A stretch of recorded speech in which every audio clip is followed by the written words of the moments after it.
Good afternoon, everyone. Thank you for joining this Meet the Nominees panel for the LMGI Awards 2024.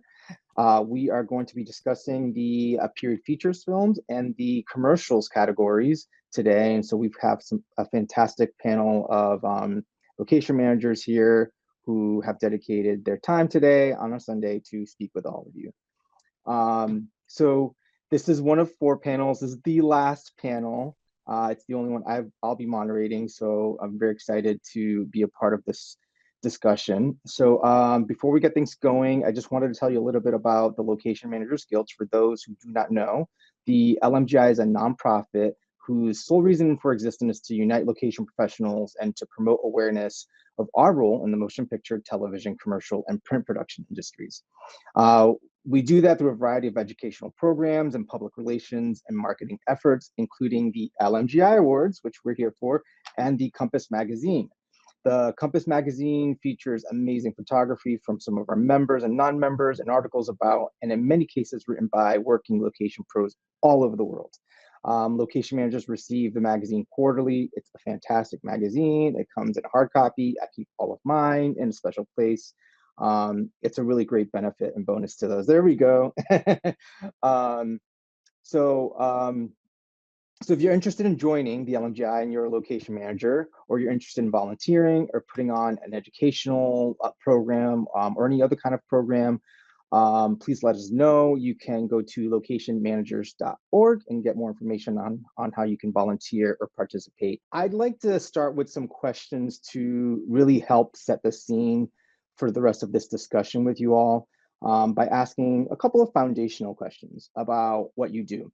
And this is for those people who are watching or listening to the conversation that may not be familiar or have never even heard the words location manager.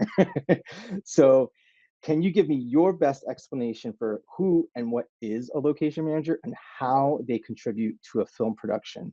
I never raised my hand, Miguel. I never raised my hand. Well, I called you.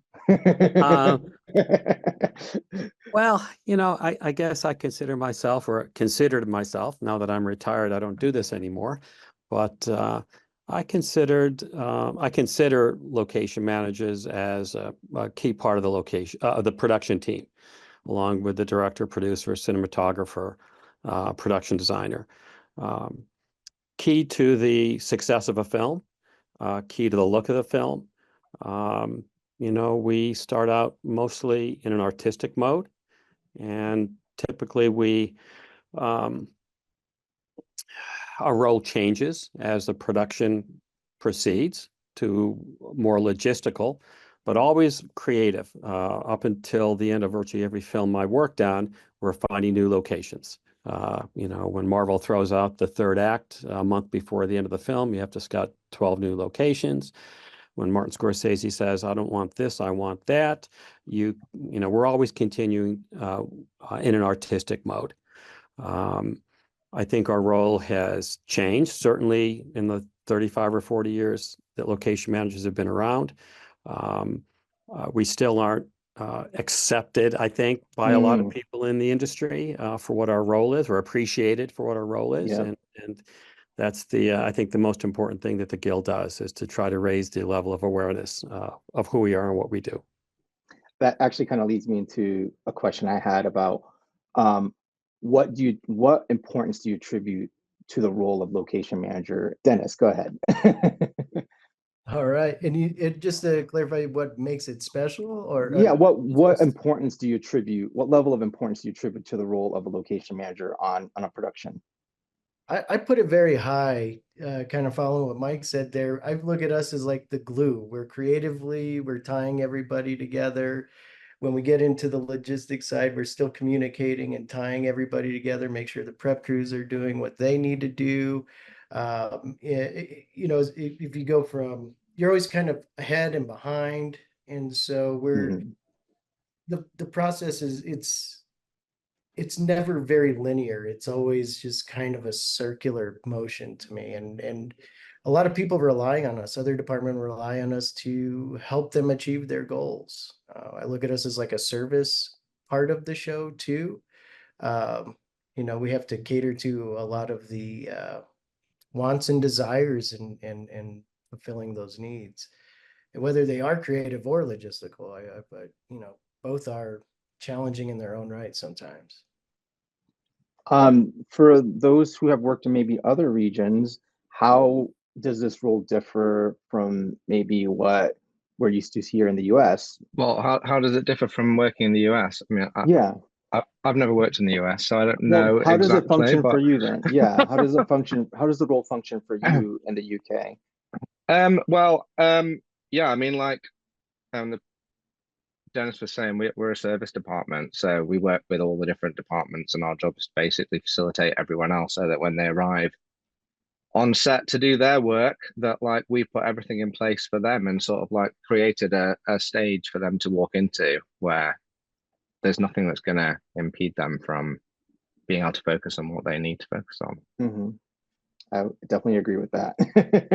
So, all of the films that are being discussed today, or those who are participating in this discussion, are directed by some prolific, enormously talented directors. We have Denis Villeneuve for Dune Part 2, Martin Scorsese for Killers of the Flower Moon, the iconic and my personal favorite, George Miller for Furiosa, and Christopher Nolan for Oppenheimer. Each of those directors had a clear vision for the respective film. They bring their own nuanced, creative approach to realizing the words written on the page of the script. So, how did each director guide your approach to finding the locations on your respective projects? Who would like to take that on? Go ahead, Mike. Well, this movie different than many others that I worked on. When I started, Marty had already scouted Osage County, had decided that he was going to film in Osage County in spite of incentives being thrown at him all over the country. So Marty had a very clear vision of what he wanted. We spent a lot of time researching actual locations where a lot of the actual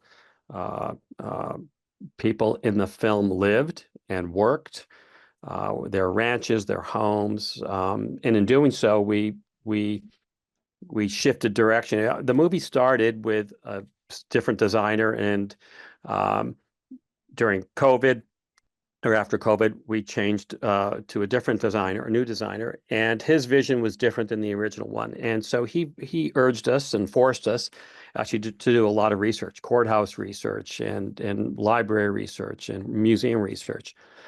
And it changed the direction. It changed the look of the film totally, and for the better. And so Marty knew, for virtually every scene what he wanted. He has an incredible researcher who had compiled volumes of photographs from the era.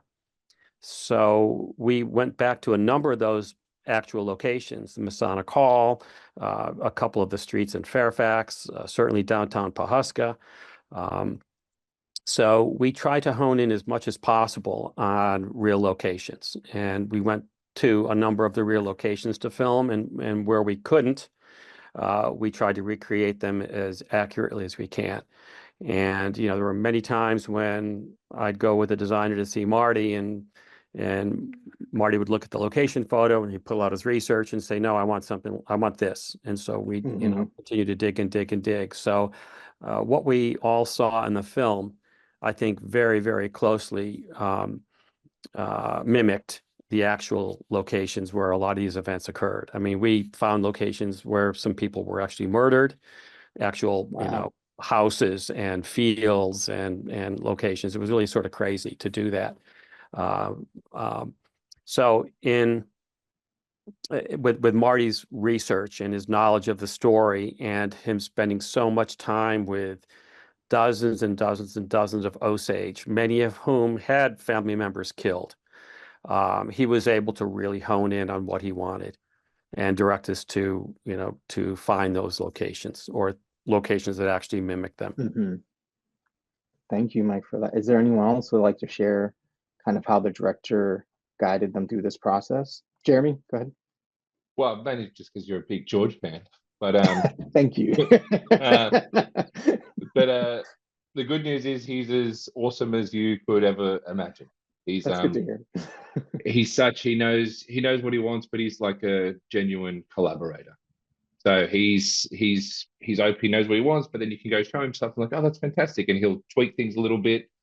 But also you're working with Colin Gibson too, who he's the production designer, and he really knows what he wants and knows how to drive a location to get it over the line. But yeah, George is just an awesome, lovely, kind person who I had who heard yeah. I had heard in some interviews that he had done where he'd expressed how he was embracing more like CGI elements for this specific film versus like Fury Road. I think he went more practical, but I think it was more of a blend of practical and CGI. Um, how did how did that actually affect or impact you and your work? Well, so Colin Gibson wanted everything to be real. We found, so in the movie, there's a place called Bullet Farm, which is a big mine in the middle of nowhere. And so we found a real mine in the middle of nowhere. And Colin wanted to actually shoot there because he thought that everyone would go crazy and that would actually impact the film because everyone would be insane. But what George ended up doing was we would find all these real locations and he would be like, we'll totally scan them. And so everything that's in the movie is a real location, but we didn't actually shoot in all the places. So like the gas town was a real location with a real chemical factory in Sydney. And then he would totally scan it and use the real location digitally. If that makes sense. Oh, interesting. So everything, and then there was like a big cliff, like some of the big cliffs were actual real locations, which were small valleys that they scanned and then enhanced. So everything was still real, but also digital in a way. So it's more of a blend. It was like you're using both, the best of both worlds, if you will. Yeah, and like with the stowaway, the big chase scene, the brief was find a 10-kilometer road that was dead straight, and we could cut them 8 kilometers, but it worked. But all that was real. But we would clear the vegetation, 150 meters either side, but then beyond that 150-meter mark would be digital. So the bulk of it was all real in camera, but everything would be enhanced in the distance. It leads me to another question. Actually, you said something about clearing the vegetation. Is it true that maybe it was the time of year or where you were that you had to digitally remove some of the growing like wildflower in the desert scapes? Is that true? Do you remember anything about that? Yeah, so the Fury Road, they were meant to film in Broken Hill again, and Broken Hill's where they filmed the original Mad Maxes. It's a place out in the middle of Namibia? Okay. Oh no. Well, no. So Namibia is in Africa. So they were going to shoot in Australia, and then there was once in 100-year floods, and then big wildflowers came out, and then after then they had to move to Namibia. And then so we went this time around, and there'd been drought, and it was perfect, and we scattered it, and it was awesome. And then a week before shoot, we got the 2 in 100-year floods again. So we literally had to pick. Yeah, so like we had to pick up base camp and move it to the next farmer, like a week out from shoot, because his property hadn't had the floods, but the one that we'd chosen did have the floods. So we didn't. It was the same like with when we shot the verges of the roads are all graded for safety, and so in the background there was still a lot of vegetation growing. So all the mountains had all the nice green vegetation again, so they had to sort of digitally remove it. Remove them. Yeah. Of course, nothing is ever perfect in what we do. Yeah. Matt, could you share with us a little bit of your experience working with your director and how his guidance might have impacted working on Dune? I mean, so Duncan Broadfoot was like the supervisor of my department, did most of the initial scouting and stuff. So like when I came on board, it was like most of the locations had already been found basically. So I was kind of coming in to start all the logistical process and whatnot. But I mean, Denis seems like he knows what he wants. I was actually quite surprised because his movies, like in my opinion, don't have a lot of humor. Well, they don't have a lot of humor, but he's actually very funny. and warm, and it was. But yeah, he seemed very nice. I mean, I was working with Patrice, the designer, as well, when the few new locations came up during the shoot. But it was when we were looking for them during the shoot, it was more kind of like about the geography of how the scene was going to work, because you're in the desert and you've got rocks, basically. Does this ledge work? Are we looking at the right rocks over there? That sort of thing. Did you actually? This is going to lead me into sort of some more heavier questions for you and Jeremy, actually, because Dune and Furiosa, like, they actually share a lot of similarities in sort of the two projects. You're both a second outing in your respective series of films. You're both period films set in a future, one not so distant, one very far flung. And they're both reboots of films, right? Soft reboots, maybe in the Furiosa case, but you're both set in a lot of desert environments that don't really share any historical, like, significant to real world events. So I'm curious about the opportunity you guys had to world build, because you weren't tied to any kind of historic element or real places. If you can expound a little bit on what the process was, where did you start with, like, this idea of, this is what they want, how do we build this world that the directors want in the film? So, Jeremy, you want to take that? Yeah, well, I guess the good thing that what George really wanted to do this time around is he really wanted to shoot in Broken Hill again. He wanted to bring it back to the roots where it all began. And so we literally, me and Colin, spent, I don't know, 6 or 9 months just scouting every single farm, rock, hill, flat plain. And because we knew we were going to be quite a ways out, and everyone was, quite excited to see us, because, like, oh, fantastic, Mad Max is here. That means the floods are coming. Because every time Mad Max came, it rained. And so we had to scout. Literally, it became more logistical. It was like, we know that on this guy, he's going to get rain, he's going to get rain. And so it was like, we could make because Colin, the designer, and George is pretty adaptable, we knew that we could make a few different versions work. But then, apart from the Broken Hill stuff, it was the rest of the world. So in this movie, there's a green place, there's the gas town and the Citadel. So that's where, we got to really open it up. And that was just, 6 months of traveling around with Colin Gibson, looking at every single possible option. We looked at so many mines, so many factories, so many, chemical plants, and with where we filmed the Stowaway sequence, there's not that many places that are going to let you shut a 10-kilometer road for 6 months. So that was, just literally trying to find the right spot that would let you do that for that amount of time. Because how are you a big sequence. How were you able to make that sequence work then? Ultimately, what was some of the work that led up to making that happen? Well, it just came down to the local council just being so open to it. It's a town of 1,000 people or something. And then we were like, we're going to bring 500. And so we were literally, people were like giving us their homes, and they were moving out of town. They're like, you can have my house, you can have my house. And well, it was post-COVID too. So, like, in this town, it gets all its revenue from people caravanning through Australia, and because they couldn't travel, this whole town was on the brink of collapse. And so we kind of,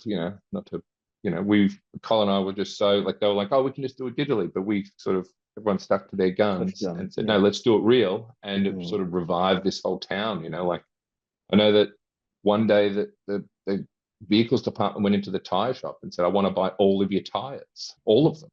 Wow. So I spent like $35,000 in tires just in a day, so sort of, and that whole town and the pubs and the restaurants and everyone was a huge buzz, but and it kind of revived them post-COVID. So that was quite cool. Do you know what's happened there in that town since you filmed?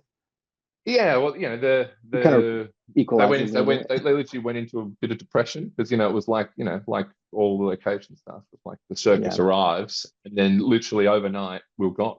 We're gone. So they did have a bit of, they were sad, but by then COVID was kind of over, and the tourists were back, and it just went back to normal. So it was just a good little, it became a bustling city for 6 to 9 months, and then just back to their regular beautiful little town. What are Matt, and this I'm going to direct this one first to you, but what are the challenges in filming in these types of environments? Like you've done Jordan twice, correct? So what is your approach every time you go there?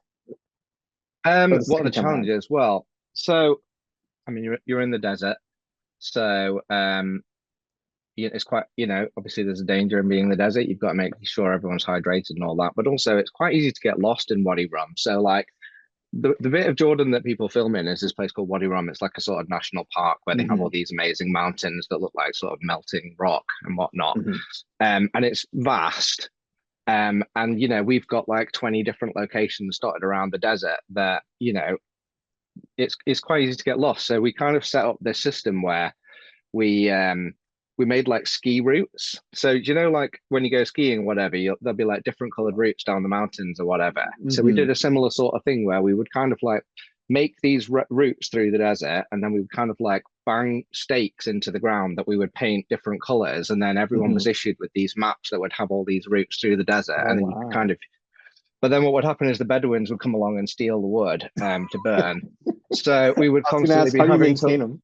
We had a team constantly replenishing them all the time, basically, because like you would come out in the morning at like 5 a.m. or whatever, and you'd be like, God damn it, the road's just disappeared. So you had like a schedule. I'm like, all right, you're in the morning shift, you go through, and then we go check them in the afternoon. And yeah, genuinely. But then also, it's not just that as well. Like, obviously, you're not just going to a location on the shoot day. We've got like, the art department going out to dress for a week beforehand and whatnot. The lighting department constantly want to park huge cranes on the tops of dunes and things like that. So we'd be going out there, putting trackway down and building little roads to get the cranes up onto the tops of dunes, which is a nightmare. I was going to say, how is that even possible? Like, help us understand that. I have a photo, actually. I have a photo of one of these cranes. I don't know if share. So I can share. Hold on. All right. So I don't know if you guys use trackway in America or not, but we use this trackway a lot in the UK because it's very wet. So we get these big plastic panels, right? But when you put like a road up a dune, you very quickly discover that when you're driving, a 200-ton crane up, it can't turn, because if it turns, it starts to slide, and then the trackway starts to bunch, and then you just destroy it all. So you basically just have to like have a run up, and then you get the crane to like drive as fast as you can, basically up the dune, and then hope it makes it to the top. And then that is incredible. Were there any incidents that happened with the cranes? No, not really. I mean, we did destroy some panels. All of these panels that you can see here in this picture as well, we took out on Star Wars in 2019, and then we sold them to the service company at the end of the job rather than taking them home. And then obviously we then had to hire them back on June when we came back, and they were all kind of like sort of semi-damaged from the first time. Because obviously when you hire them in the UK or whatever, they constantly get repaired by the company. So, and also you can see here in this picture, there's sort of like pile of sandbags and bits of wood and stuff that are underneath the supporting legs. Supporting the weight, yeah. Exciting stuff. It is exciting. Let me stop sharing that. Well, yeah, because obviously everywhere you go as well, the lighting department want to have huge shades and stuff because they don't want to have the shadows moving and all that sort of stuff throughout the day. So we're constantly like trying to recycle all these panels, and like we have a like pretty tight schedule of like moving them around the different locations, because there wasn't an unlimited amount like you would have here. We only had the ones that we took out the first time, so that was a logistical challenge moving them around. That's intense. I've actually, hang on, let me try and find the ski route map as well, which I might be able to show you too. Hold on a sec. And were you based out of a specific region out of Wadi Rum, that like your hotels where you stayed? Are you can you see this? Is that, yeah, am I sharing my screen? You can see it?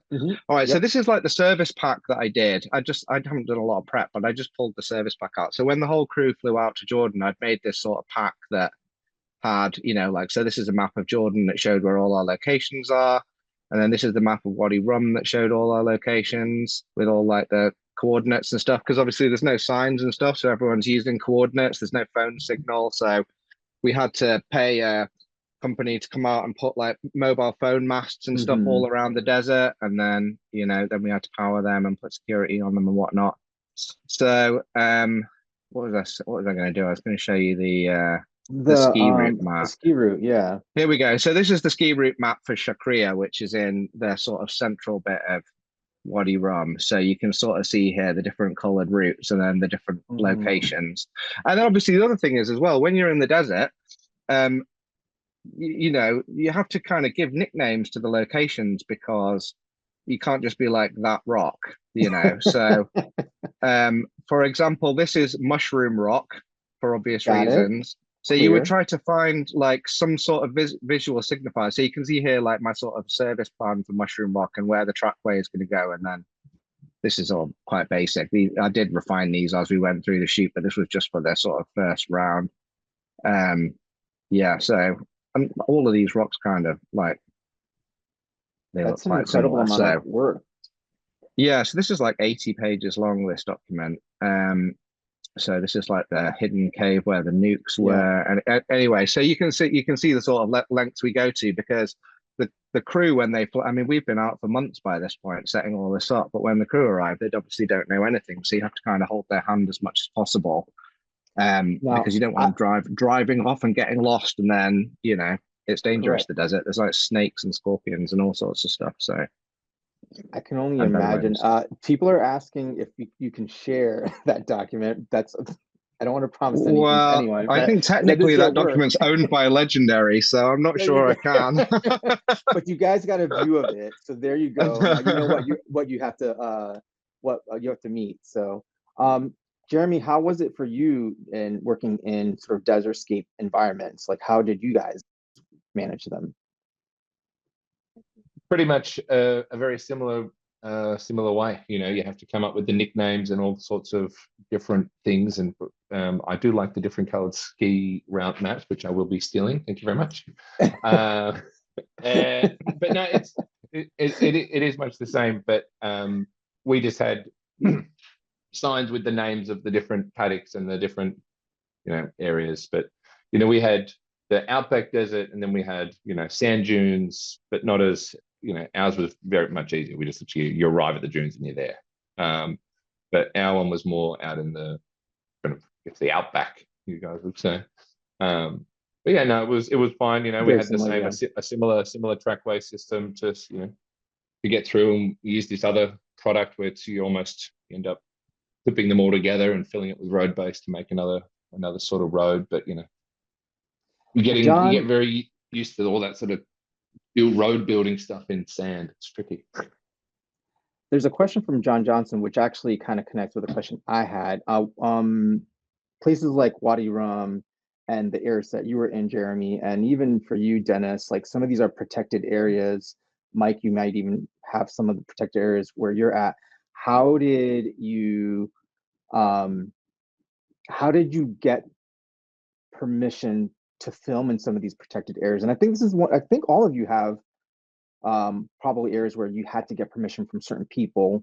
But is there a process? What's that like? I'm gonna go to maybe Dennis, and if you have anything you'd like to add about protected areas that you were filming in. Yeah, sure. On Oppenheimer, we did have quite a few historical buildings and the actual spots that we filmed at. And I honestly, I feel like everybody here would probably agree. Like we try to do that on any location. You're gonna leave, no matter what it is, whether it's precious or not as precious.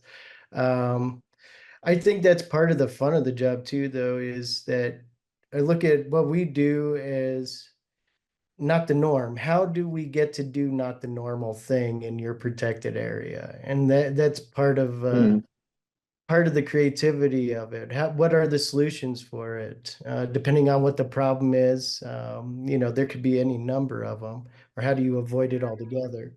For us, a lot of it was they were worried about the protection of the buildings, and so we had to have we had the historical group that was with us, and Nolan was very adamant about trying to achieve everything as original as possible, you know, going back to the points about the reference and resource stuff. So a lot of the stuff wasn't necessarily trying to change it, but more like we were trying to take away some of the more modern things that they had added over time, and then having to put that back without causing more damage in the restoration process of it all. And so having those people help us, working together with those vendors that maybe originally did the work, so they knew what they had added on and things like that, we were able to come to an agreement with them. But somebody at some of those places where it's with us all the time through prep, and I really felt bad for them because the hours get bad on us. But they're like, well, he's the only guide. It's like, okay, well, only guide's got to be here 24/7. Here we go. And for those maybe who didn't catch it, can you tell us what that area was that you're talking about directly? Is that for the Los Alamos Oh scene? yeah, Oppenheimer's house. We filmed in his real house. The Fuller's lodge we filmed in as well, which were the buildings that were all part of Bathtub Row, which was the original construction of it. It was weird. There's literally, you know, everything built around it. I mean, they built the city and the city's grown around it. So it was hard for them not to really make some modern transitions to these structures. And so a lot of it was, like I said, and those were the two most specific ones. We did have a courthouse in Albuquerque that we played as like the Senate room, but or in Santa Fe, I'm sorry, but it was more like the Senate room, but that was just more typical historic building type stuff. Just took it as it was. Was there any particular challenge in getting into Oppenheimer's original house? Not Were they really. open to it? That's one of the favorite parts of the two is when community kind of comes together and helps you out with a project, and with it being about the town itself of Los Alamos, a lot of the people there, we would get emails like, I have a trash can, I have a mailbox, you know, do you want to use this? And I'm like, well, I want to make sure you get it back, but no, we don't, you know, but they really came together to help. They wanted it to succeed too, because they viewed it as something that was representative of their history. So the whole town kind of took pride in that regard. And when we recreated the village on another, the town on another site for the beginning part, you know, that was more of the vegetation restoration and care, making sure that we were able to do that in a proper fashion, much like the deserts that they were talking about earlier. Yeah, but that's fun when they all come together to really help. That it wasn't a challenge. It was just more about being clear about intentions and what we want to do and how do we make it all work. Thank you for that, Andrea. Kind of just bumping off of him. You had an area for Killers of the Flower Moon that oh, I'm gonna mess up the name. Is it Puxa? It was Pahaska. Pahaska. Sorry, I knew I was gonna mess that up. My apologies. I'm curious if you shared any similar experiences to Dennis in terms of like community support or not. You know, what was that like for you? It was fascinating, honestly, then in the nutshell. But we had a lot of community support, but there's so many people that live there still, Osage, non-Osage, that experience it, their relatives experience it, they'd heard about it around the dinner table. But the town couldn't have been more supportive. You want to close the street for 3 blocks? We did for months, and dirt down. One of the things that I spend so much time on when we talk about historical buildings, these weren't necessarily historical, except if you ask one particular gentleman in the town, everything was, even every last brick, every 2x4 that was rotted halfway through. But we had an immense amount of lead, mold, and asbestos remediation. I think we spent on just this one town over $1 million in testing and remediation, just because our designer wanted to go in, and these buildings were amazing, and so many of them had just been boarded up, locked, and people just walk away and pay a yearly income tax on it, or, you know, property tax on it. but don't do anything to maintain. They're empty. So it was pretty fascinating because you would have boutique, art gallery, empty rotting store with no roof and a tree growing up in the middle, and then boutique, you know. Yeah, so it was fascinating, and I learned so much about lead, mold, and asbestos. So if you ever I'm we giving could you do a call. educational class I'm on giving you a call. exactly. It was really amazing. But we Um, did have so much support from the town. Um, this question's for you and Mike. Who are, and for the other folks, this might apply to you as well, but who were your like main points of contacts? I mean, you're on a project that's really centered around the Osage tribes, right? There's multiple tribes within that community. So who do you go to? Is it multiple people? Like, how did you juggle trying to manage that sort of bureaucracy? Well, Well, we had two Osage ambassadors, they call them. One gentleman dealt mostly with the political end of it. He dealt with anything that got into politics, into their culture, into the inner workings of the nation.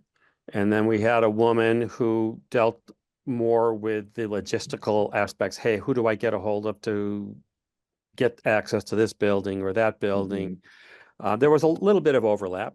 Addie lived in town. Chad lives in Florida, so he did most of his communications via telephone, email, and text, while Addie was there on the ground with us. Um, a few times I went to the chief, made an appointment to speak with the chief about something that was sensitive or something that, I just wanted to speak with him directly about. But the lines of communication were pretty clear and open. I mean, once the Osage got on board, it was basically have at it. Hmm. They never saw the script. They Oh, interesting. they basically just believed that Marty would make a movie that honored their culture and portrayed the events accurately. Um, so there once we got rolling, there wasn't a lot of there was not like day-to-day communications and Hmm. approvals that were needed. Um, Addie was with us every day, and she answered a lot of cultural questions on the day. How do you wear a blanket? How would this robe be worn? How would these kinds of things appear? Going back to your previous question, about sensitivity, I filmed in a lot of sensitive places around the country and around the world. Um, the ranch that we filmed, the village, and the main house, Molly's house, is a working cattle ranch, and we took over a couple hundred acres of the place and we built roads, we built base camps, and all these roads were 6 inches of gravel. The base camp was a foot of gravel, and that pretty much all had to go away. And one of the great things about the tall grass prairie is the roots of the grasses go down 6, 7, 8 feet. And so, it was virtually assured that the grass would grow back, except when you finish filming at the beginning of a 2-year drought. Mm. We reseeded, we removed all the gravel and most of the roads. The rancher kept a couple, and we reseeded all the impacted areas 3 times, and it never grew back because they Mm. never got rain until we hydro seeded last year. And they got a little bit of rain. Grass started to grow, but this year they had a ton of rain. And I got an email from the rancher, about 6 weeks ago, and he sent me a picture of the grass is now, growing. It's now 3, 4 feet high. But it was touch and go. For 2 years, he lost, a few hundred acres of grazing because it was just bare ground. Wow. I was really bummed out because I've Yeah. always loved locations in a great way. And so to know now 4 years later that the grass is growing is pretty heartening, finally. That's good to hear. Yeah. I mean, it's common for us to kind of deal with stuff so long after even a production finishes. But this sounds like it was an extended period of time where you were still doing restoration work and communicating with them. 2.5 years. Yeah. Wow. And I did submit an invoice to Apple at the end of it, and they actually paid it. Nice. Oh, there you I go. put in for a couple extra weeks out of the blue, and they paid it. I was surprised. Well, was the timing when the movie was out? I wonder. So they're like, No, it was no, before the movie came it out. was okay. All right, good. And kind of tie into what we were just talking about with Mike and Dennis and Andrea about cultural significance.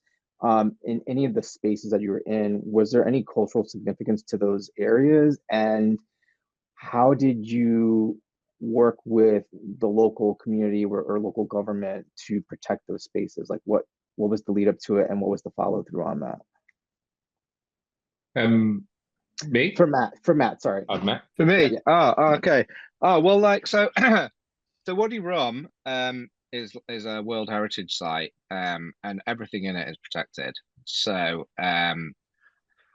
you know, in in the movie, on the planet Arrakis, there will be no plants at all. So, similarly to what Jeremy was saying, we had a lot of we had to a lot we had problems with the plants basically. So there was very, very few plants that we were allowed to remove. If we needed to remove them, we had to get explicit permission from the government. We had an ecologist with us all the time, everywhere the art department was working, keeping an eye on us. Quite often we would have to bag the plants and then bury them with sand. And then once we finished filming, like release them again because the plants are all super protected. I mean, we're not allowed to drill into the rocks. Everything's super protected. You can't do anything to it. Mm-hmm.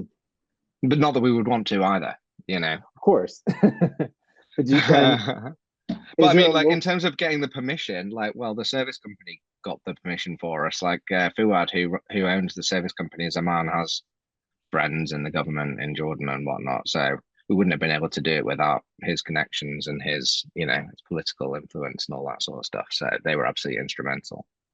Was there a lot of sort of like was it formal request or would it sort of run through and kind of informal requests you were making and getting approval from these folks? Or was it like Yeah, I mean, it was a long process. It was a long process. They were involved from the very beginning, like with the scouting and whatnot. Like Fuad and Zaman, like would take us around and show us. We would say we need this, and they would take us, and then yeah, there would be a long process behind the scenes for them to get permission. But we sort of have a blanket filming permit in Wadi Rum. It's quite a big area. It's like a national park, so you kind of get the permit, and then you can shoot everywhere. Now, on the first Dune and on Star Wars and other things that are filmed there, they pretty much stay within the boundary of the national park. But I think on this one, we wanted to kind of like try to explore some other vibes because, like, what one thing you were saying about world building earlier.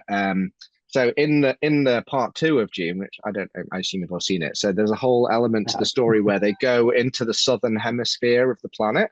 So where all the religious fundamentalists live, and Denis wanted to give it like a different vibe for the southern hemisphere as the northern hemisphere where the first movie was set. So we had to kind of like expand our area outside of the national park, and we found this area to the north of the main sort of filming area, where the kind of desert was more like black sand and black rocks, and so like the sort of we ended up kind of going down this route of saying like, right, all of the southern hemisphere areas are these sort of like black sand, black rock type areas, which is where like the Maker's Temple was and some other locations. But actually that whole area was owned by a mining company, and it wasn't part of the national park. So there was a whole nother negotiation that had to go on with them, as well as dealing with all the Bedouins who sort of roam around in the desert and like that's their home and they don't really like respect would they anyone else's opinion. Would they randomly just pop up on set and like, oh, here they come through? Yeah, they're all around the place. I mean, you go down there and like the Bedouins have like little businesses where they take tourists on tours through the desert and they show them like all the interesting rocks and all that sort of stuff. And then, you know, when we go into a location and like a couple of weeks beforehand, we would kind of like rope it all off and we'd have security and stuff because we didn't want footprints and tire tracks and stuff. So we wanted the wind to kind of like smooth off the sand so it looks like it had been untouched. So every location was kind of like sealed off for weeks in advance. But then the Bedouins would come along and like their dogs would run around all over it and, you know, they don't care. They want to just they're like, no, They this is just where we don't. are. We're here. This is their land, you know, and like they don't really care about civilization, like coming in and like we're like trying to shoot a movie. They don't care. The next But it's question is their land, you know. my next question is for all of you. But Matt, if I'll ask you to answer first. It really has to do with sort of the addition of AI technology and things like the volume wall. And it seems like, and I'm just assuming, so if I'm assuming incorrectly, let me know. You are all working with directors that really value filming on location practically. Like there's something that they get out of that experience that really they can't achieve on a soundstage or in a volume wall. Certainly, there's like the practical applications for why you want to, but for you, and this is more of a personal question, but if you want to include any anecdotes about the experience you had on these shows, I'd appreciate it. Do you see any noticeable difference in a production that is filmed on a soundstage or a volume wall, or has a lot of digital effects versus what's done practically? Does that change the film for you, and how would you apply it to Dune 2 in your case, Matt? And then I'll ask everyone to answer this question. Well, what I mean, like if I'm watching, you know, like a movie, like a Marvel movie or whatever, that's not mostly shot on location, can I tell? Yeah, I can tell. Um, does it detract from my enjoyment? I don't know. Like you get swept up in the story, don't you? Like Mm-hmm. I don't know. Like I like it when films are shot on location, obviously, but I don't think it's necessarily the be all and end all. If the story is good, you know, and the performances are good and the script is good, you know, and like if the volume was to come along and like take over our industry, I kind of imagine that we'd all just end up babysitting a little 6-man VFX plate units and flying around the world, having a great time, not worrying about the film crew. Not so You know, bad of an idea. I kind of like what you're selling, but Mike, I'll go to you since you've retired. I'm curious to hear your view and your perspective on how whether that had any effect on the work you did on Killers or not. You know, Marty wanted to film practically. There are, you know, many visual effects shots, but usually it was supplementing, Mm-hmm. you know, what was beyond the bounds of our downtown area in Pawhuska, let's say, or adding little bits in the background of the village. You know, it didn't really affect what we did. I mean, I can't even tell you who our VFX. Oh yeah, it was Pablo Hellman because I've worked with him a few times. But if it wasn't him, I wouldn't remember who our VFX people were because they, unlike the 4 Marvel Spidey movies that I've worked on, which were, you know, so heavily VFX laden, you know, our VFX impact was very minimal. They'd go in with the little silver balls for a few minutes and be done with it pretty much.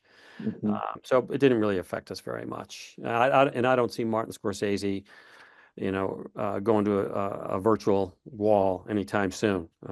He's not that kind of director, I don't think. Yeah. I think there's a space for both, by the way. Like I Sure. think you can do both. I think there's a value in having both. I think I'm we've always also not had some version disparaging of Marvel. What's that, I'm Matt? working for Marvel right now, so I'm Oh. not disparaging Marvel, by the way. Fair enough. Marvel's amazing. We love them. Thank you. Dennis, how about you? No, just much like Mike was saying, you know, Nolan wanted it to be authentic. We shot on film. He wants to be out there. He enjoys going out there, I feel like. Um, as far as it on a whole, like you just said, I think there's room for both in the world. I don't see why not. It's just like when digital lights came out, you know, everybody's like, oh, it's gonna make the lighting packages smaller, and all it did was become another paintbrush. You know what I mean? It's like now they got 2 trucks, tungsten and this. Yeah, so uh, it's just we'll see where it goes. I still think it's early on with it, but project by project basis. Excellent. Jeremy. Yeah, well, with George loves new technology. He loves embracing. He loves giving it all a go. And you know, that's where almost, you know, we started the project years ago, and it was all going to be on location. And by the time he finished, he'd designed the whole film in computer game in the Unreal Engine. And so then he'd go out on location and try to pull off these shots, and he'd realize that physically the camera can't go through the body of the truck. But he was able to do that in the computer game version. So then he would have to adapt on the day and go, well, actually, that would make them come up with a more creative way of doing the shot because he'd created it in a computer game, basically. But then, I think that's where George was blending digital by finding real locations and then digitally adding them into the film. Could it have been better if it was all shot on location? Maybe. But maybe. But we couldn't have done all the things that he wanted to do in his mind on the location potentially. So I don't know. It's always better doing stuff for real, but sometimes the director has a vision that is unreal, and so has to tap into some of that stuff to make it happen. But but it was good, because we would have to find the real location before he could expand on it. So that's what was good about George. So I appreciate all of those responses. I want to focus in on some of our more unsung heroes, the location coordinators, who I value, who I feel like are that glue that keeps the department together and running smoothly. So Kirsten, I want to bring you in. I want to talk to you about your experience on Killers of the Flower Moon coordinating. There was two coordinators with you. Rachel Trombetto is the other coordinator. She's actually working with me right now. And so she's excellent, but I'm curious, what was different for you on this show? How was it different than maybe some of the other projects you've worked on before? Yeah, what's different was being in like a new region where I think when we went to Pawhuska and Fairfax, the response was like, oh yeah, we've had a film come before, August Osage County. Like we know what's like the drill. And we had to tell them that was one location at a house, maybe like 6 weeks of filming max. So they had no idea what was about to come. So I think like while everyone was out scouting and looking for, the investigation and the real locations, I was like researching janitorial supply companies and vendors and like talking to restroom trailers saying like, I'm going to need you to hire an entire team just for us, and sitting them down and telling them like, we are a 24/7 hour business. I think it was like funny sometimes in Pawhuska with the dumpster vendor when it was happening. We needed dumpsters replenished every day, and they would say, oh, we can't. It's, we only come on Tuesdays. That's our route. Or like, it's raining. We don't come when it's raining. And we have to, it's just constantly being on the phone with these vendors and just educating them. But, I think since then, it's been like a couple of movies that filmed in Oklahoma afterwards. And so like, you build that foundation for the next movie to come for those vendors to, they're prepared. And get better. That was the hard part. Sure. I only know this because I think Rachel was telling me this. I think she said that you had to do a lot of check deliveries by hand, right? Which is kind of an old school way of doing things. Now there's ACH payments and direct deposit and wire transfers, right? But you kind of went back to sort of what we used to do, which was hand deliver things. And what was that like? Because you had to do a lot of deal making in person. Like people would not just accept the deal over the phone, right? You have to go and handshake and have them sign. Yeah, well, luckily we have like Andrea became queen of Pawhuska. Like you should be running for mayor there. I think by a landslide. So like we had like a face, and we put in the time for them to build a trust with our department. So I think making the handshake agreements with the community, that was, I don't want to speak for Andrea, but like more of like the easier side. It was when it hit our desk, mine and Rachel's, to then have to communicate to Apple of like, this is how this town is, like it's not Los Angeles, it's not Atlanta. Please stop comparing us to Albuquerque. That's like their newest hub, So we really had to communicate to Apple, just like, you gotta bend with us, and this is the only way it's gonna work. So please we're doing this paper, we're doing this old school. if that's what you're thinking is. Yeah. Queen of Pahuxa. I like that, Andrea. That should be underneath your titles. Apple learned a lot on this movie. Yeah. I've got to say, it was their first big feature. Their security people, the security for them is, how do we secure an area when we're going to launch a new iPad or a new iPhone? Well, this ain't that. It's a different kind of security. Safety, different kind of safety. We're not building buildings, we're working on location. It was difficult.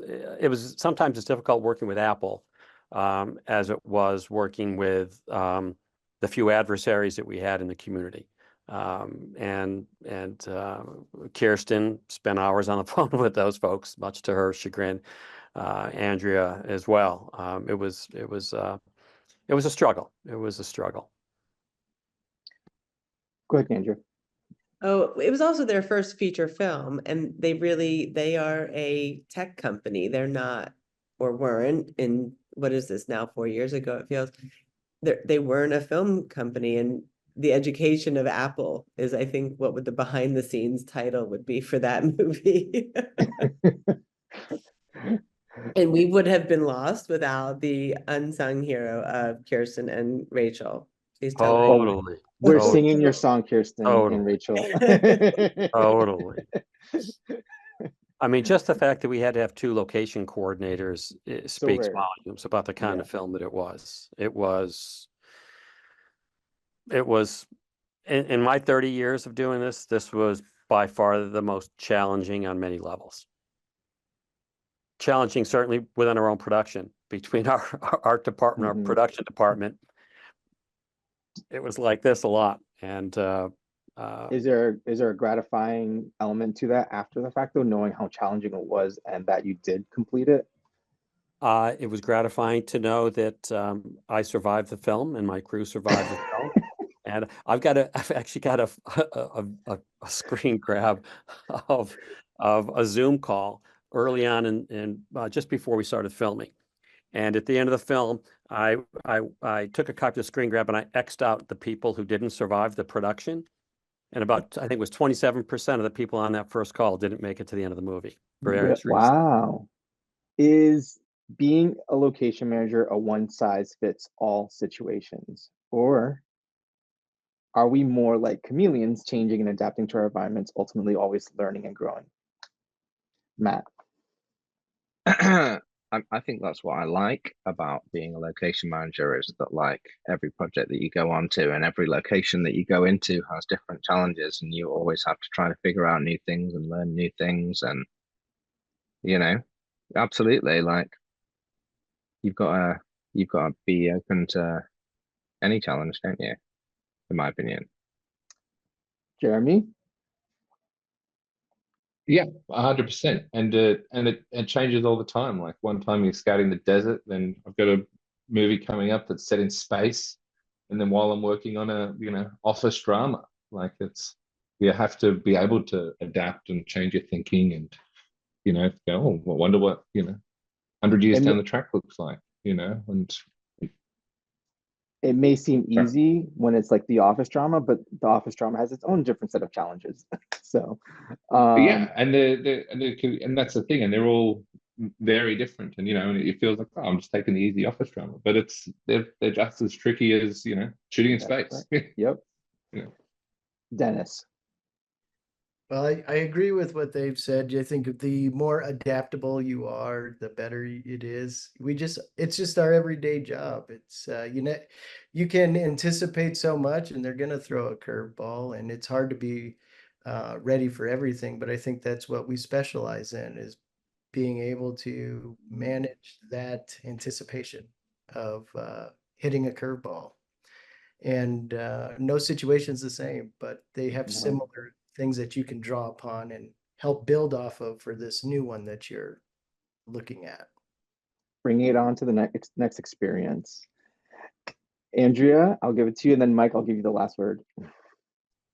Absolutely. I love the learning part, and I think we have to be chameleons. And I think that's what we thrive on. If we didn't want that, we would be in a cubicle somewhere.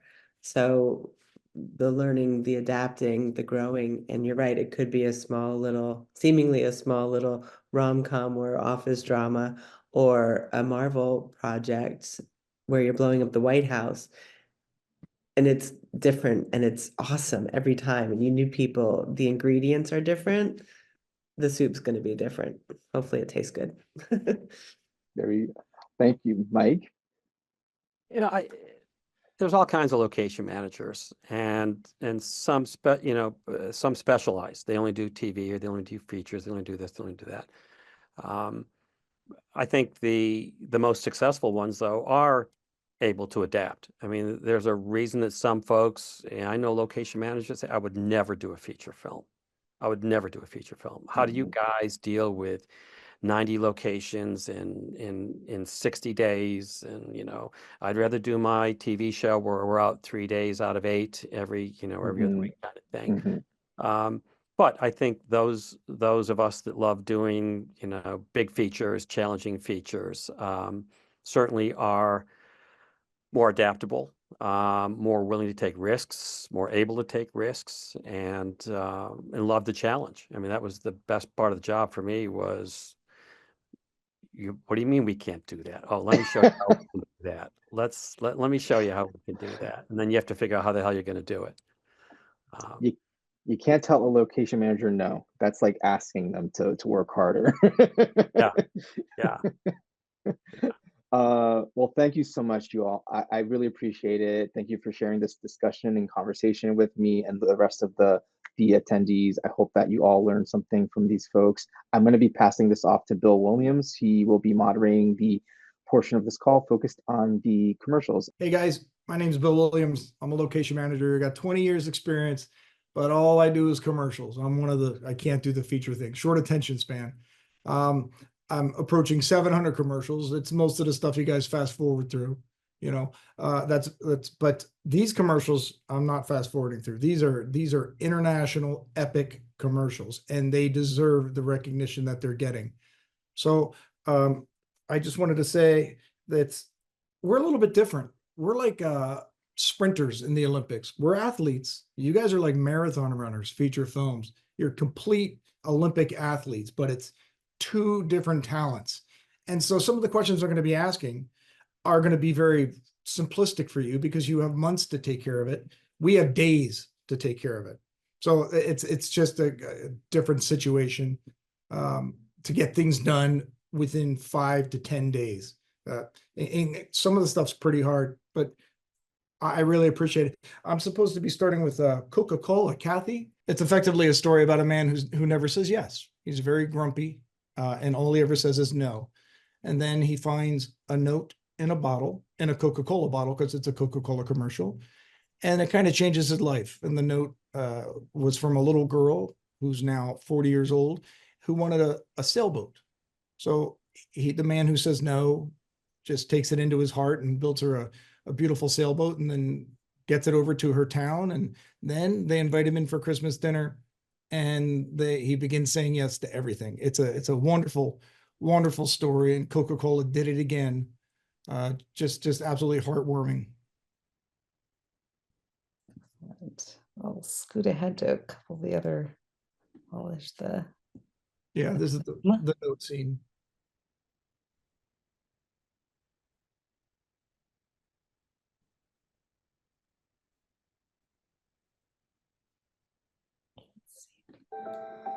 Can you guys hear it? Yeah. Oh, well, maybe that's a little better.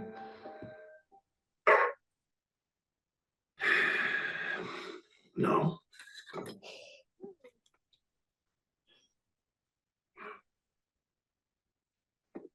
Let's scoot to some other great location. When he starts building the boat is his transformation.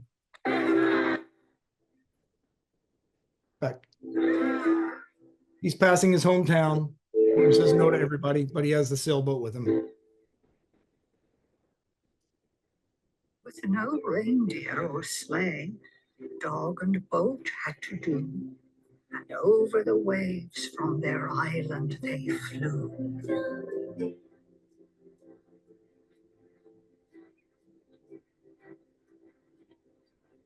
But Would the new man's secret plan go astray? Could his long journey be all for nothing that day?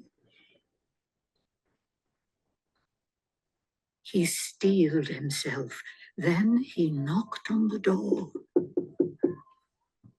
to meet someone he'd not met before. Dave Fenham. No.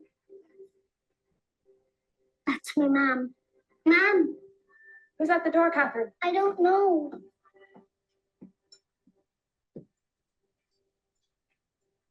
Can I help you?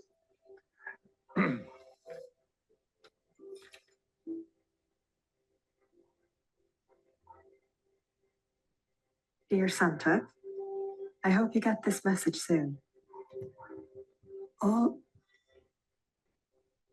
All I want for Christmas is a red sailboat. Love, May Fenlon. I wrote this note when I was a child. How did you? A sailboat! A sailboat! Mom! It's a sailboat! Is it for me?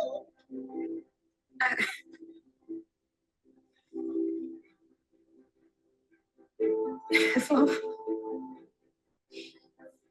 Yeah, he comes in and his life is now irrevocably changed.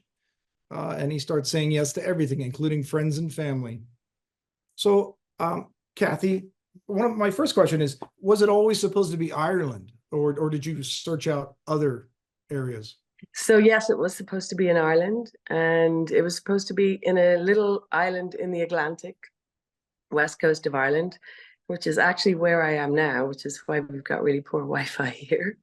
And I got a call about the job just as I was coming off a feature film, and I was really exhausted and didn't really want to do the job because I was so tired. And the producer said, "Oh, it's a little commercial, and the script is really nice, and just come in and meet us on Monday and tell us what you think." So I said, "Okay, it's a little commercial. How much work could it be?" Yeah. And I showed up on Monday and said, "Okay, so I read the script. The script was really sweet. It was really beautifully written and really touching."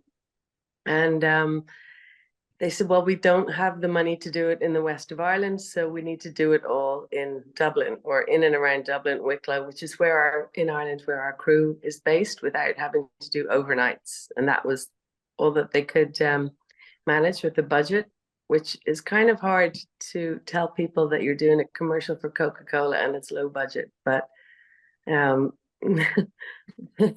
that was the brief. So so the challenge was to try, and there was no locations, and we were 2 weeks out from shooting. See what I mean? 2 weeks. Yeah. So, and there was no locations found, and it was kind of challenging because it was all supposed to be set on an island. So, and in a cottage. The idea was that the lead actor, Colin Meaney, there was a sort of hint that he was Santa, but it's never really said that he was Santa, and he lived on this island in this like little Irish cottage. So that's kind of how it came about.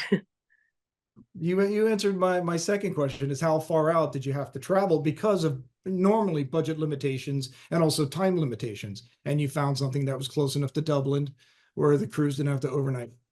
That's how many managers worked on the project? Well, I know you're the man. How many locations? Sorry. Well, there was really me for a week, just me on my own. And then I got a trainee and a location assistant, and that was our core team for 2 weeks. So it was you.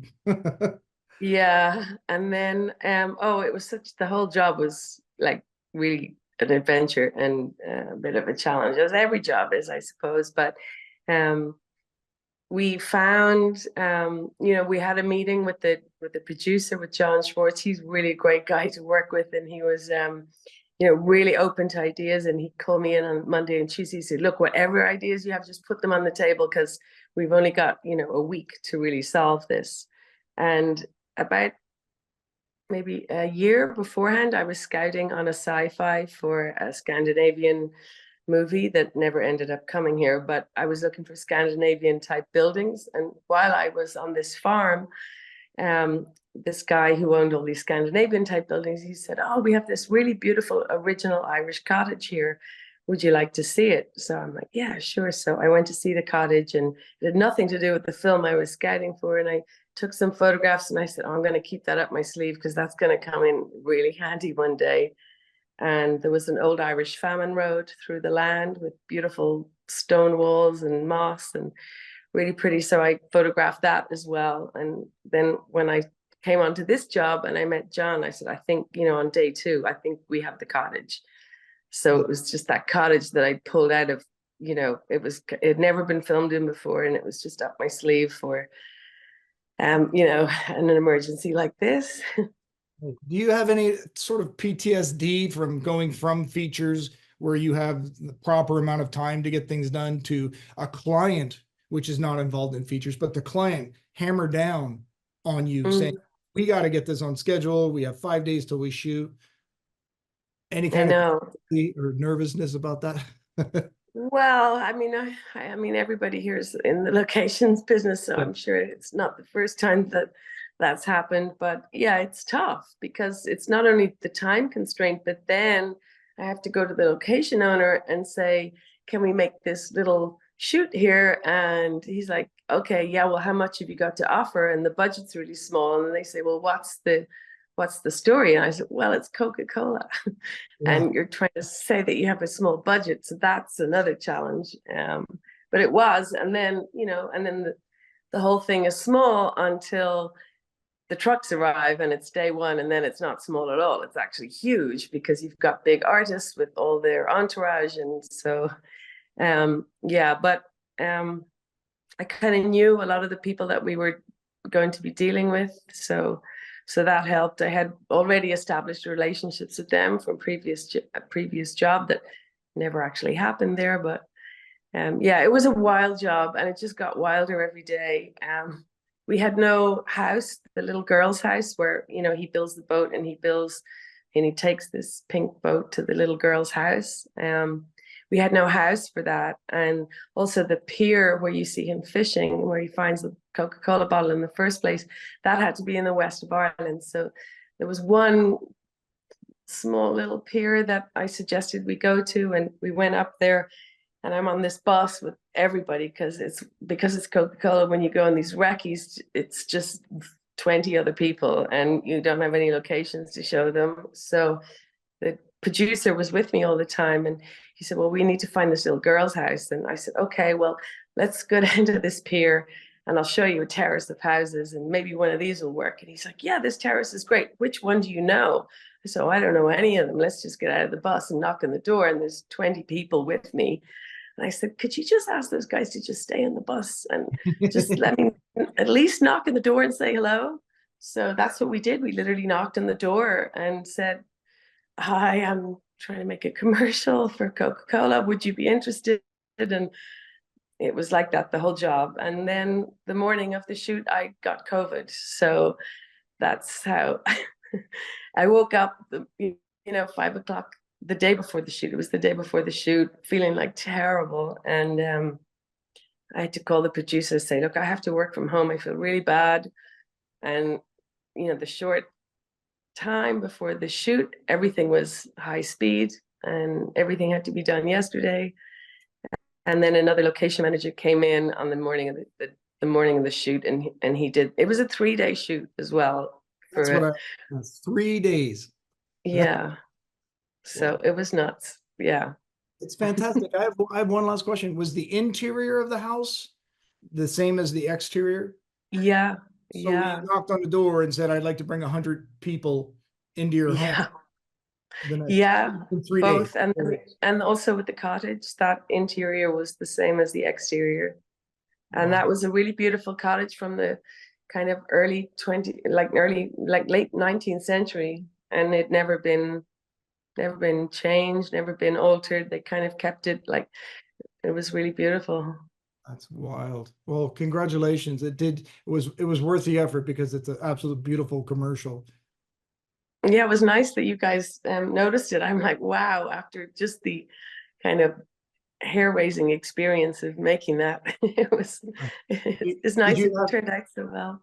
Did you have anything funny you wanted to add, or because everything you said seems like it was fun, but it was not fun?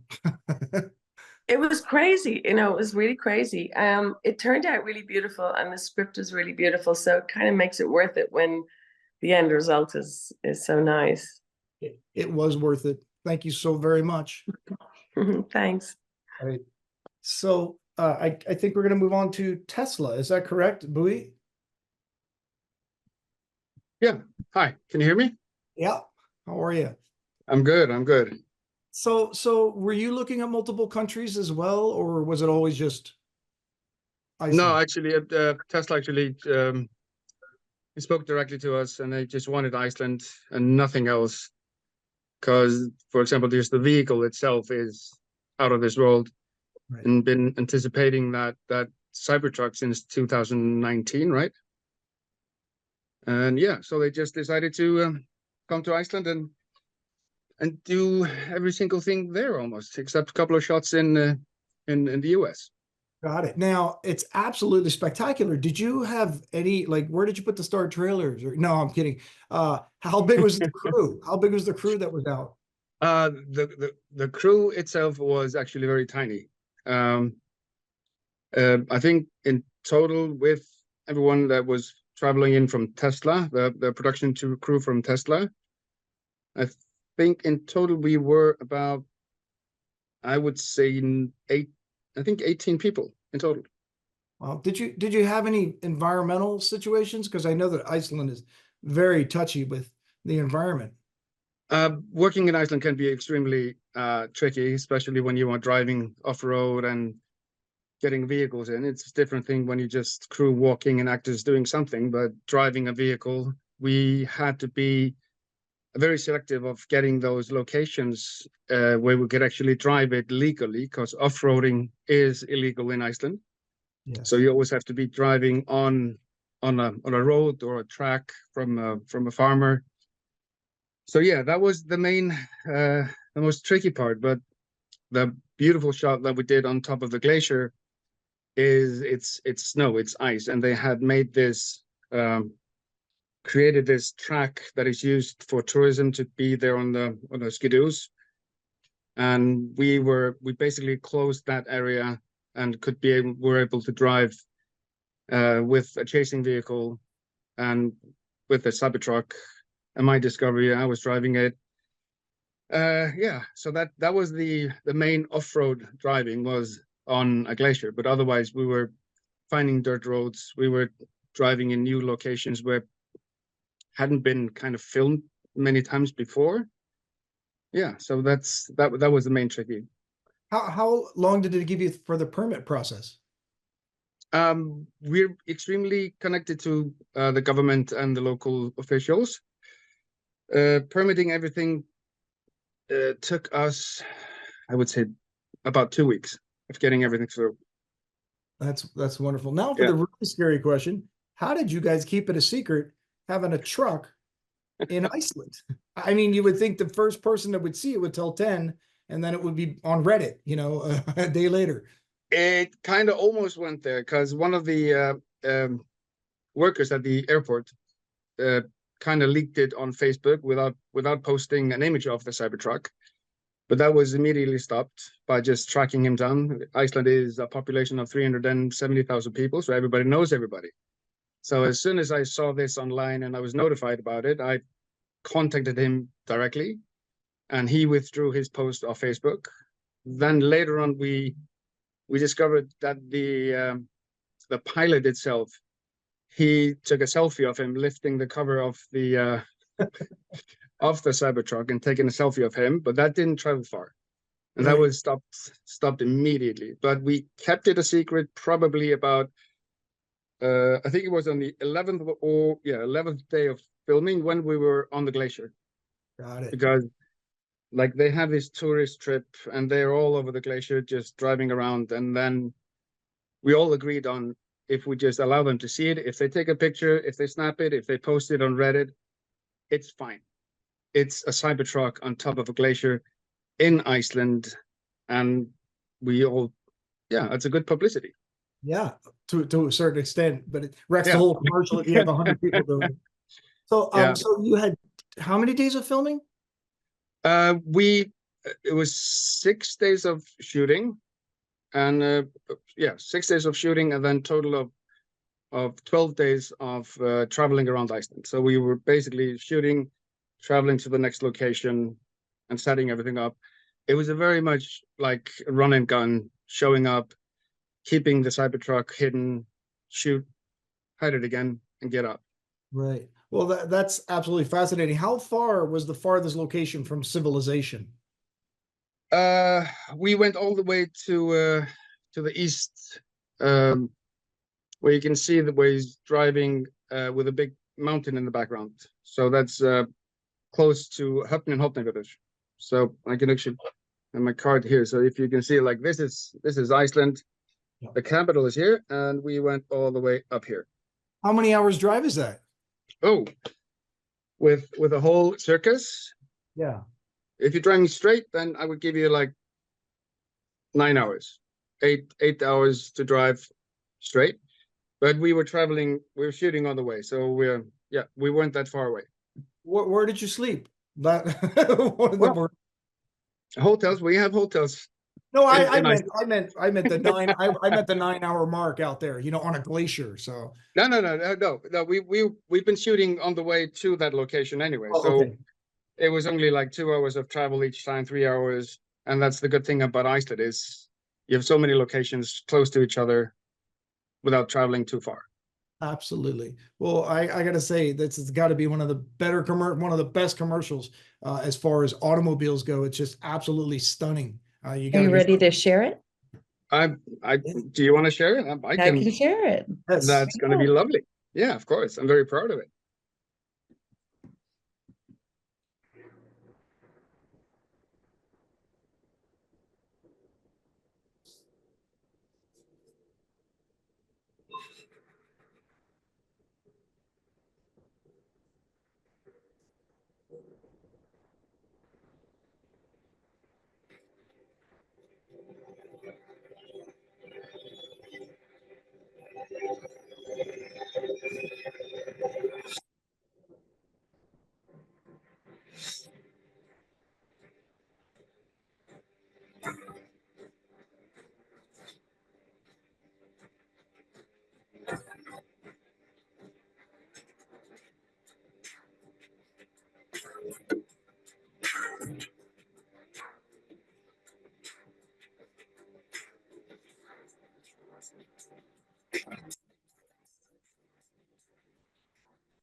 I just think that's absolutely beautiful.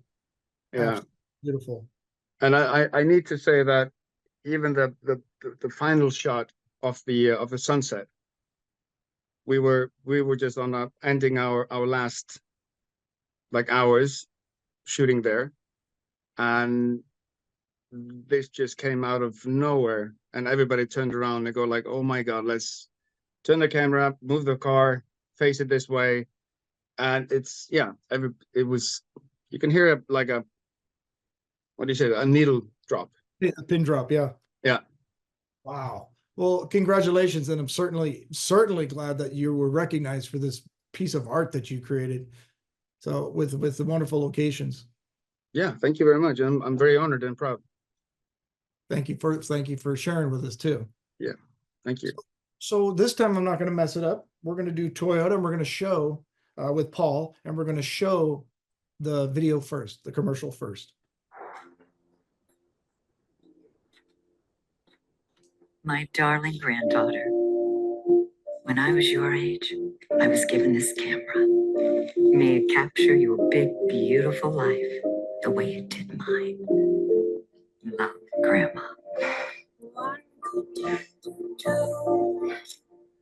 It's so surprising what it does. And on it works, you see a million faces blue.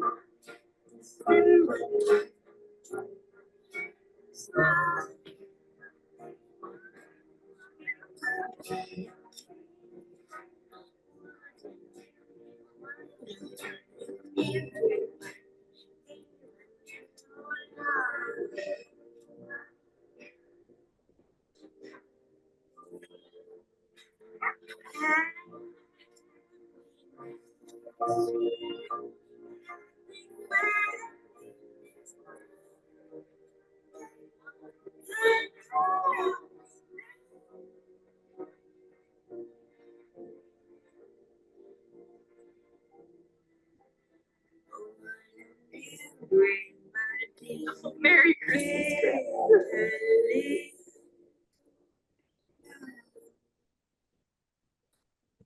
That's just spectacular. That is a grandma's house right there. I'll tell you. That definitely was. That was a good find, Mark.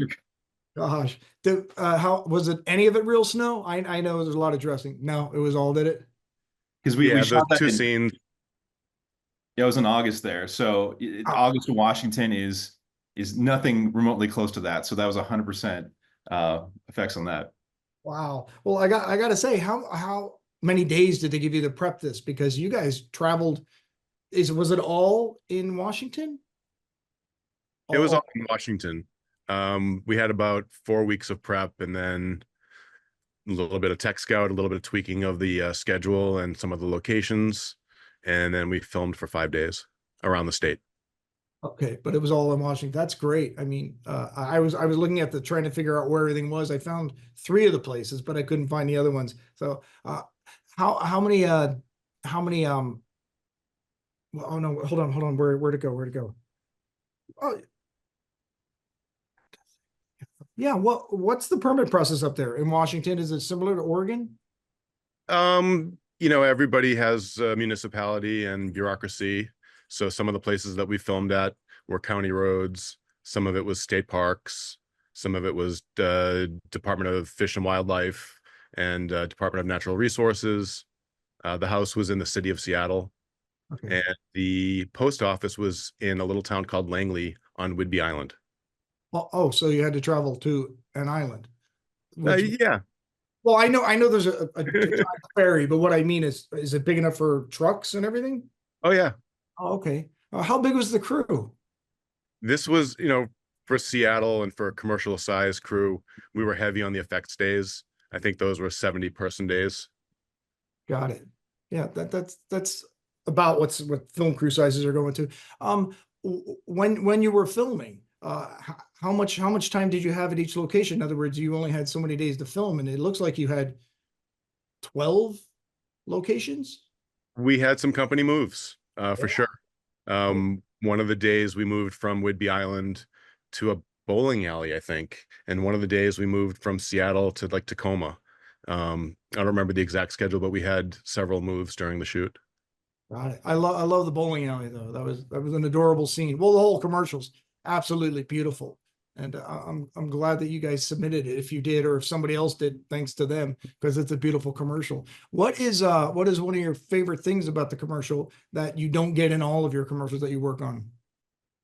I was talking about municipalities and bureaucracies. Working on the ferry system was really great. We had 18 minutes to travel from Whidbey Island to the mainland of Seattle, and we carefully orchestrated this scenario where the director was able to get her shot, and I really loved putting that together with everybody, the collaboration and the logistics, and then working with the ferry system and the ferry folks. That was one of my favorite parts. That's not often you hear that success stories with bureaucracies, in that amount of time frame. So, Yeah. so I was going to say that if you had to do this exact project, what kind of a time frame would you have, and what about the budget? How was the budget? We didn't. So the house got a little expensive. Yeah, it did. I'm pretty sure that they dug around and found a relative that's cousin's uncle worked in the film industry once. And they got into some hard negotiation about prep days versus shoot days. And, the house was perfect and we were committed. So we just kind of had to suck it up. But other locations didn't cost very much at all. County roads, those permits are free, just pay for officers. We paid the post office, which was actually a thrift store, just a little bit of money that was enough for them to film for the day. And, we sprinkled some money around town because we had savings on the actual location. So, that's one of the things that we like to do here that I learned in Los Angeles in the Alexandria Alley, of all places. Support the local businesses that are there. You don't have to pay a building owner thousands and thousands of dollars when some of that money could go to the people that have the store in that building, and everybody's happy. So I brought that to this job as well, and hopefully to more jobs. It's got, other than the corrupt grandma LA relative, isn't it great to spread money around to people that truly appreciate it and do not walk out with their hand out and yelling at you? Yeah, it's a wonderful thing.